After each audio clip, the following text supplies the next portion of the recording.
uma outra coisa. Sim.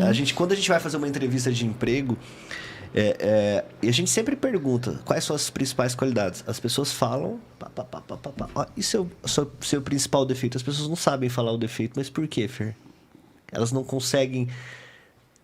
A gente tem defeito. Por que a gente não consegue ver os nossos defeitos? Mas depende, porque eu acho que depende da pessoa. Eu consigo ver os meus defeitos, mas talvez... Mas tem pessoa que não consegue. Sim. A grande maioria acho que não consegue. É? A grande maioria. Eu vou Ou ela não discordar quer dos falar. dois. Eu tô com a Lena. Isso dentro das minhas salas. O ego, e eu não tô falando do ego de Freud, do ID, superego. Eu tô falando do ego de um conceito desse nosso eu, dessa nossa parte que é ainda... que é uma baixa consciência. Outro dia, lá no meu Instagram, eu ensino mais do ego na visão de um curso em milagres. Mas esse nosso ego, ele tem duas grandes facetas. A superioridade e a inferioridade.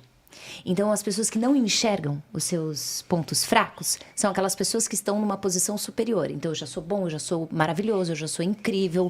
É um mecanismo de defesa. O ego, ele tá o tempo todo se defendendo e atacando. Então, é um mecanismo de defesa. Como assim eu vou mostrar minha vulnerabilidade? Como assim? Eu sou tão incrível, eu sou tão maravilhoso, eu faço tudo certo. Como assim minha esposa tá reclamando, meu marido tá reclamando, minha chefe tá reclamando? Eu sou a melhor funcionária, eu sou o melhor empresário, eu sou...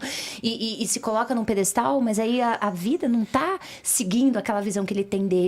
Alguma coisa tem que estar equivocada ali. Pô, se você é tão incrível, mas as pessoas ao seu redor estão te dizendo que você está fazendo elas tá se fazendo sofrer ou alguma coisa assim, ou os seus resultados financeiros não estão acontecendo, ou a sua carreira não está... Então, será que não tem uns negocinhos aí? Visto que você está numa grande escola e que você não sabe tudo, porque o aprendizado perfeito não exige que você aprenda nada. E então... Tem alguém perfeito no mundo, né? Quem acredita em Jesus Cristo pode acreditar que ele foi o único, mas quem mais que morreu perfeito? Então, que é uma grande escola. E tem a inferioridade, que são os autocríticos. Que se eu pedir uma lista... Nos meus cursos, eu tenho uma ferramenta de forças e riscos. Eu trago as forças das pessoas. É o contrário. Se eu falar, me fala as suas qualidades, na 7ª, travam. Se chegarem na 7. Mas se eu falar, me fala pontos a serem desenvolvidos, ou pontos fracos, uma lista. Então, depende muito quem é essa pessoa. Geralmente, as pessoas que estão em algum nível de poder não demonstram fraqueza, são os mais políticos. Eu não tô falando política de político, né, tradicional que a gente conhece. Política é aquela pessoa polida, que não mostra defeitos, que se colocou na capa de herói, no arquétipo. Eu vejo esses arquétipos na rede social, dá vontade de falar, gente, isso não é pra você fingir que você é, não é pra você se colocar, isso é no mínimo um autoconhecimento. E pra você entender que, cara, você não é um herói, você é um ser humano normal. E puxando... Você é um ser humano normal, amor. Não se coloca de herói, não, que você não vai salvar o mundo, você não vai salvar sua mãe, você não vai salvar seu pai. Vai se salvar. Primeiro. Né? Vai. E puxando isso, porque você trabalha com... Machuquei alguns heróis. Eu sei.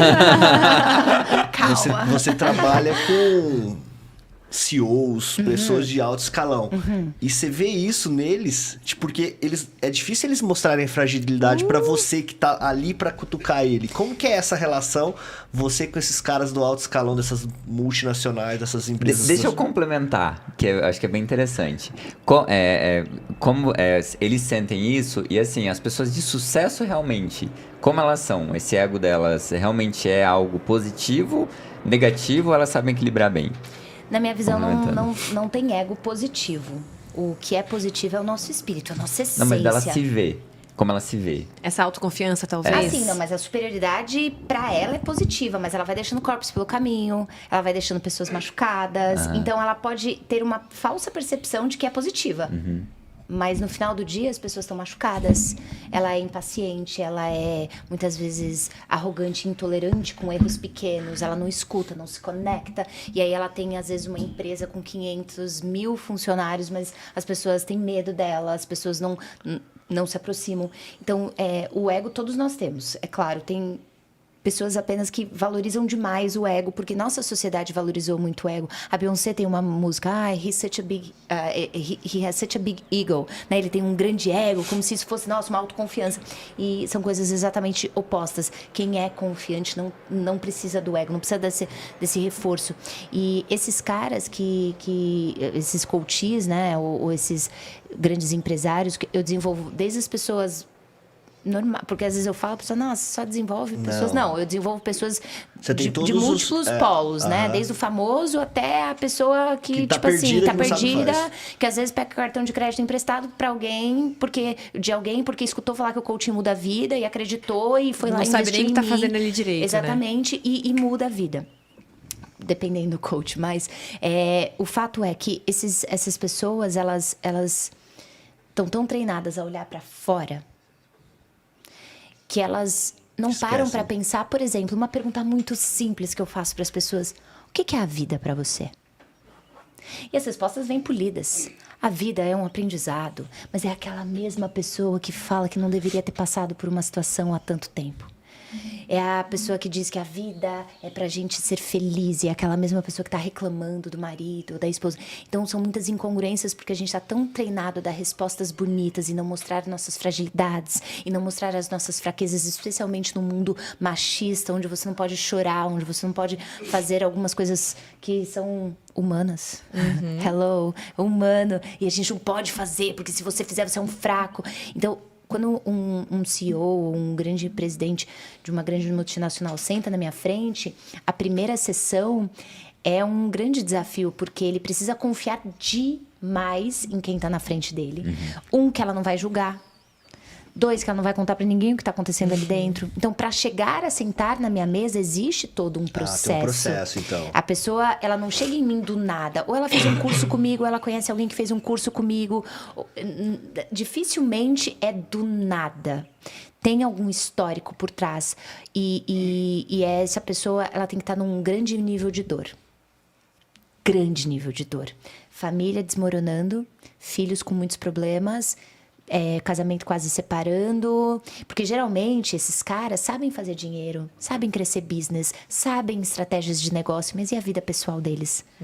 Elas muitas vezes estão quebradas. Ontem eu fiz uma sessão de coaching com o presidente de uma empresa que tem 520 funcionários, uma grande empresa, jamais falaria o nome, mas um cara muito conhecido e respeitado.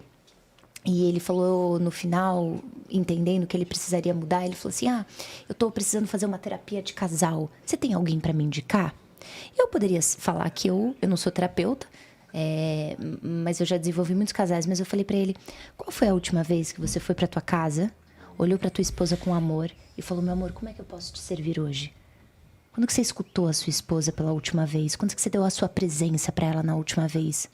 E ele ficou em silêncio, ele não conseguia lembrar.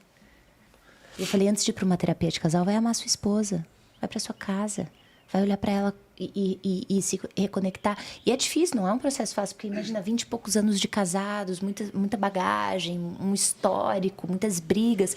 Então, às vezes, essas pessoas, elas precisam, às vezes, um choquinho de realidade, né? Às vezes elas precisam falar: mas espera aí, você está querendo mudar a sua esposa, está querendo mudar seus filhos, está querendo mudar seus funcionários, mas E você? e você?